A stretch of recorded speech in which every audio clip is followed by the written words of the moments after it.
The moment I held my son Noah for the last time in that sterile hospital room, something inside me broke beyond repair. No parent should ever have to feel the weight of their 8-month-old child growing cold in their arms. When I called my parents to tell them Noah had passed from pneumonia, their response left me frozen. They refused to attend his funeral because they had already committed to hosting my sister Samantha's 30th birthday celebration. The final blow came when I checked my phone during the burial and saw their Instagram stories from her party. Before I share this journey of heartbreak, let me know where you are watching from, and hit subscribe if you have ever been wounded by those who should have protected you.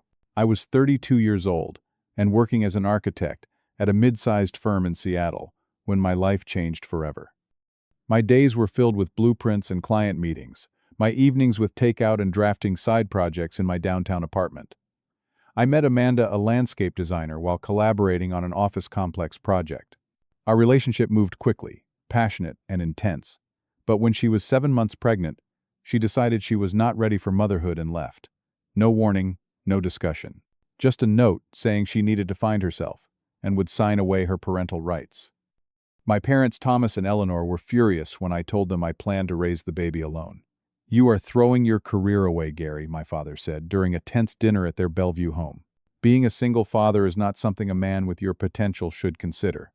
My mother nodded in agreement. "What about your projects? That promotion you have been working toward? Have you really thought this through?" But I had.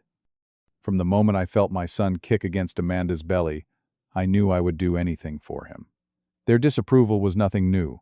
Throughout my life, I had always felt like I existed in the shadow of my younger sister Samantha.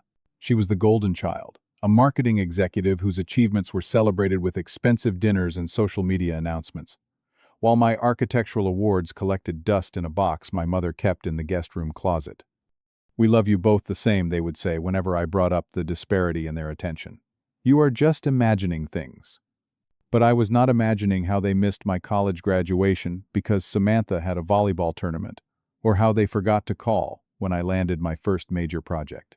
I was not imagining the times they rescheduled our dinners because something came up with Samantha, or how they spoke about her accomplishments, but asked nothing about mine. Still, some naive part of me hoped that Noah would change things, that a grandchild might soften their edges, might make them see me clearly for the first time. That hope, fragile as it was, carried me through the final months of pregnancy as I transformed my home office into a nursery and read every parenting book I could find. Noah James Bennett was born on March 12th. 8 pounds 4 ounces of perfection with a shock of dark hair and eyes that seemed to take in everything. The nurse placed him in my arms and I felt a rush of love so powerful it nearly knocked me over. "Hey, buddy," I whispered, tears streaming down my face. "I am your dad. I have been waiting so long to meet you." My parents came to the hospital that afternoon. They cooed over. Noah took a few photos and stayed for exactly 45 minutes before my mother checked her watch and announced they needed to leave. "Samantha has an important date tonight," she explained. "We promised to help her pick an outfit." I watched them go. Noah, sleeping peacefully in my arms, unaware that he had already been deemed less important than his aunt's dating life. Still, they had shown up. That was something right. The first few months with Noah were exhausting but beautiful. I took 8 weeks of paternity leave, learning the rhythms of his hunger and sleep, memorizing the different pitches of his cries, celebrating each tiny milestone. When I returned to work, my neighbor James and his wife Lucia offered to watch Noah during the day. They had grown children and missed having a baby in their home. "He is such a good boy," Lucia would tell me when I picked him up. "So curious about everything." I tried to bring Noah to see my parents every other weekend. Sometimes they would cancel at the last minute. "Samantha is having a crisis at work," or "Samantha needs help shopping for a new couch." When we did visit, they would hold Noah briefly before finding reasons to hand him back to me. "He is getting so big," my mother would say, as if his growth were happening independently of her involvement. I showed them videos of his first smile, his attempts to roll over. They nodded politely, but rarely asked follow-up questions. When Noah started babbling at 5 months, my father remarked, "Samantha spoke her first word at 9 months, you know. She was always advanced." I swallowed my frustration and kept trying, wanting Noah to know his grandparents even if they seemed determined to keep him at arm's length. Everything changed in November. Noah developed a cough that started as a mild irritation but quickly worsened.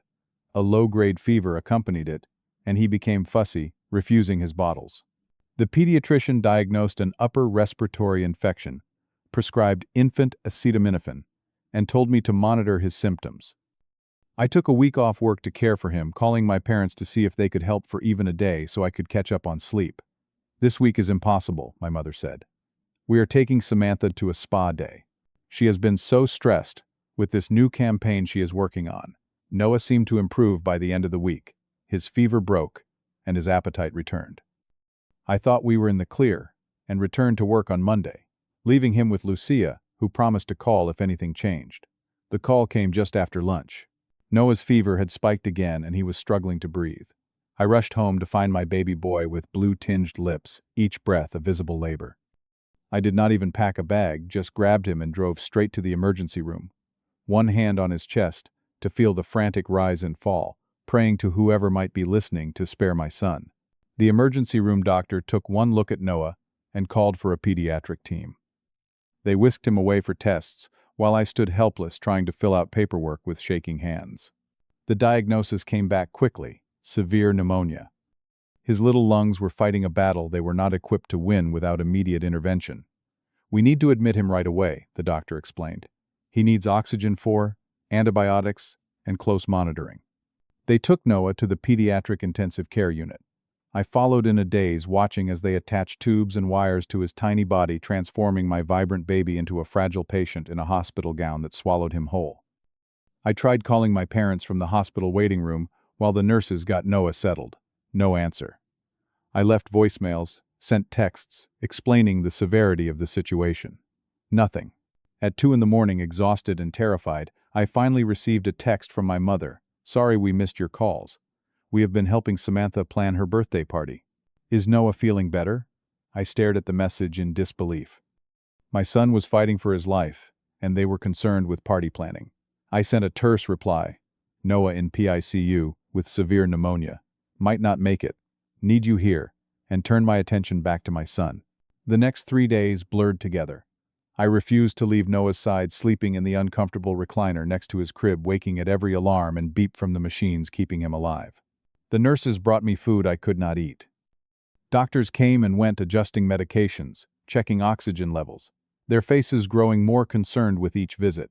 My parents finally called on the second day. I stepped into the hallway, hoping for comfort, for the support I desperately needed.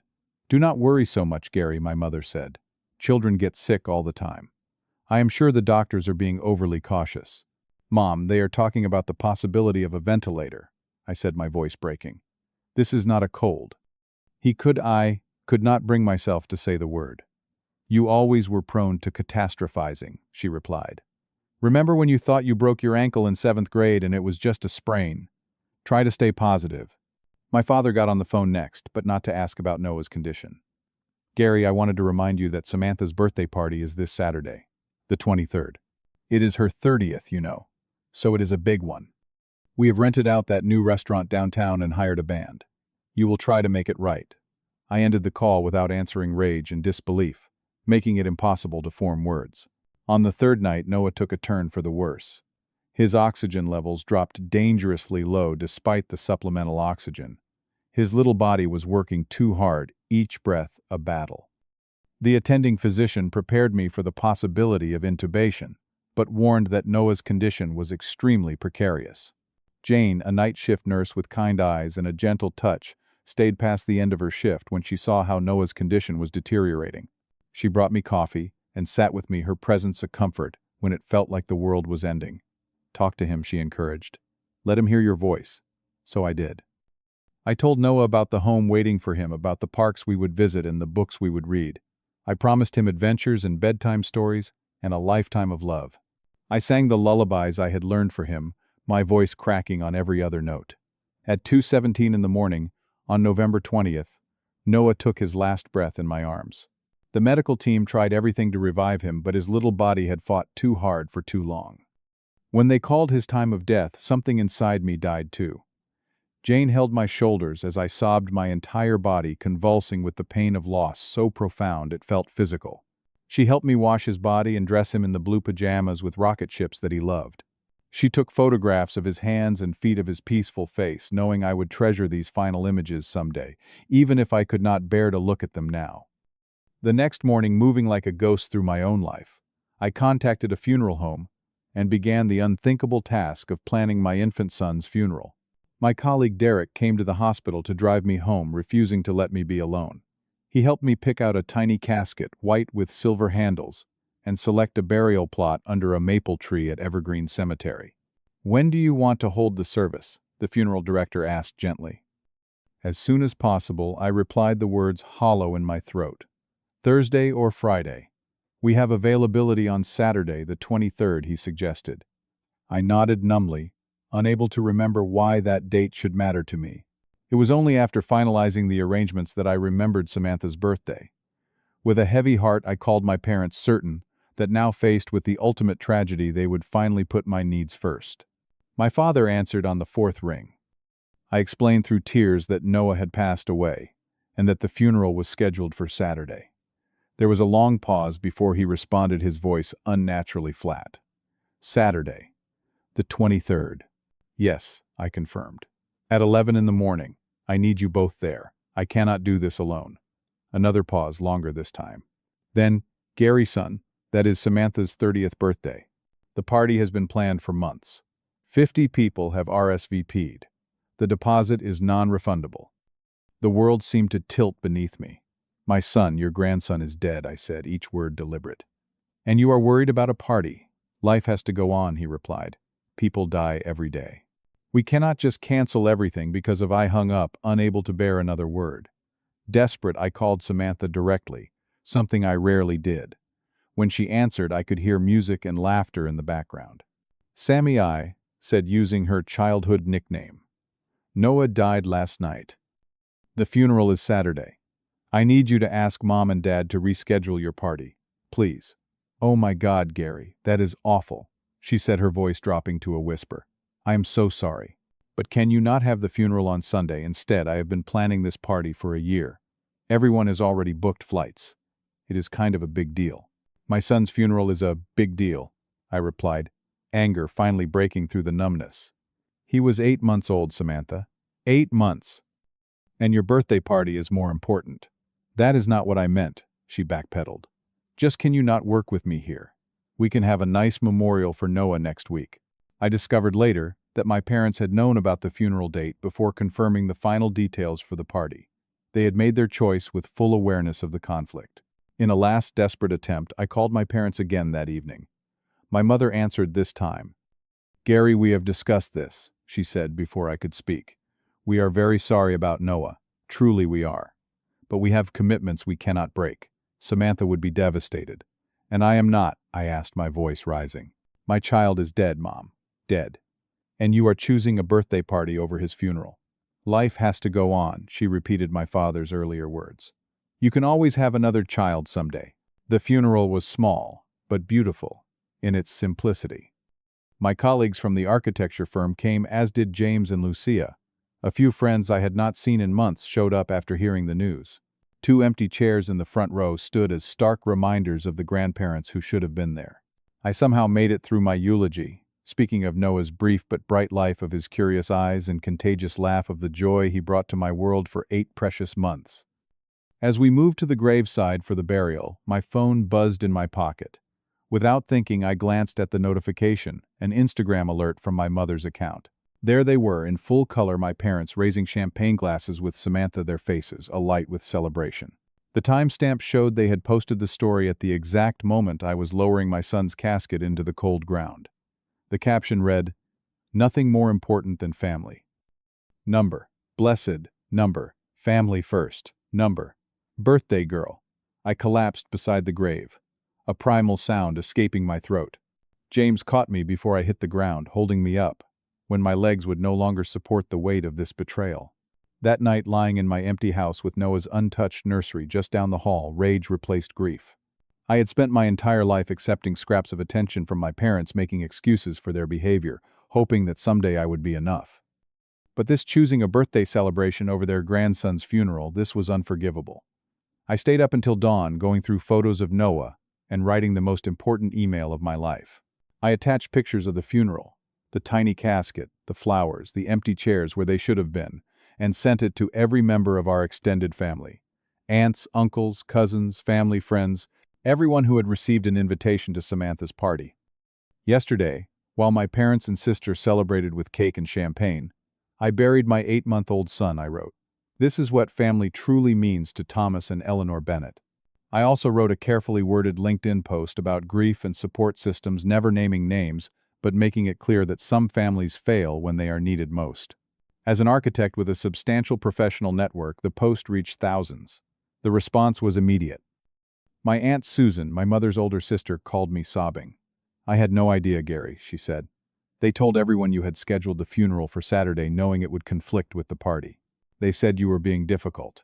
Cousins I had not spoken to in years reached out with messages of condolence and outrage. My Uncle Robert, my father's brother, canceled his appearance at the party and publicly denounced their behavior.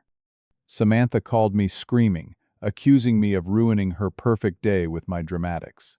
No one would stop talking about you and the baby, she yelled. It was supposed to be about me. I let her rant without interruption, then simply said goodbye, Samantha, and blocked her number. My parents showed up at my door 1 week after the funeral, their faces drawn. I let them in but remained standing, unwilling to offer the comfort of a seated conversation. We made a mistake. My father began, his usual confidence absent. A mistake is forgetting an appointment, I replied. What you did was a choice. A series of choices, actually, over many years. Noah was just the final one. We are still grieving too, my mother tried, reaching for my hand. I stepped back. No, I said firmly. You do not get to claim grief when you chose a party over his funeral. When you posted happy birthday pictures while I was burying my son. What do you want from us, Gary? My father asked, frustration creeping into his voice. I want you to acknowledge what you have done, not just with Noah, but throughout my life. I want you to understand that you cannot fix this with a half-hearted apology. And I want you to know that from this point forward, our relationship will be on my terms, not yours. They left without resolving anything, my mother crying, my father stone-faced. For the first time in my life, I felt no urge to call and smooth things over. Instead, I channeled my grief and anger into something meaningful. With help from Derek and others at my firm, I established the Noah James Bennett Foundation for Pediatric Pneumonia Research. We started small with a fundraiser among my professional contacts, but within weeks had raised over $50,000. A client with connections to Seattle Children's Hospital introduced me to their research department, and suddenly the foundation had legitimate medical partnerships. A local newspaper ran a story about Noah, and the foundation bringing in more donations and connecting me with other parents who had lost children to respiratory illnesses. My extended family contributed generously, all except my parents and Samantha, who remained conspicuously absent from the donor list. The months after Noah's death were the darkest of my life. I went through the motions, working, eating, when reminded, sleeping, in short, nightmare-filled bursts. But slowly, almost imperceptibly, living became less painful. I joined a support group for parents who had lost children. I created a memorial corner in my living room with Noah's photos and toys. I learned that grief is not something you get over. It is something you learn to carry. My boss assigned me to design a pediatric clinic, knowing that pouring my heart into creating a healing space for children would be therapeutic. She was right. Every child-sized detail, every splash of color, every safety feature was designed with Noah in mind. Jane, the nurse who had stayed with me during Noah's final hours, contacted me about making a donation to the foundation. We met for coffee, which turned into dinner, which turned into regular conversations about grief and healing and eventually hope. Her compassion, born from years of working with families in crisis, was a balm to my wounded spirit. 6 months after Noah's death, I held a memorial gathering in the park near my home. We released biodegradable lanterns into the twilight sky, each carrying messages of love to my son. My parents tried to attend, sending a tentative text asking if they would be welcome. I replied that they could come if they were finally ready to take full responsibility for their actions. They did not show up. What did surround me that evening was a family of my own making, colleagues who had become friends, neighbors who had become essential supports, other grieving parents who understood without explanation, and Jane, whose hand fit perfectly in Mina. My sister sent a card around the 8-month anniversary of Noah's death, a generic sympathy card with a handwritten note. I am sorry for how everything happened. Too little too late, but perhaps a small step towards self-awareness. A full year after Noah died, the foundation had helped provide financial support to 12 families with children hospitalized with pneumonia. My design for the pediatric clinic won an industry award.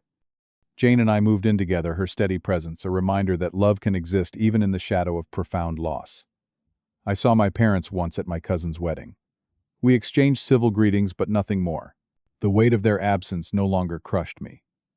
I had learned that blood ties are not obligations. They are opportunities that can be squandered. On what would have been Noah's second birthday, Jane and I visited his grave. I placed a toy fire truck next to his headstone. He had loved the sound of sirens. Sitting on the grass beside the marble marker that seemed too large for such a small life, I felt a sense of peace that had been unimaginable in those early days of grief.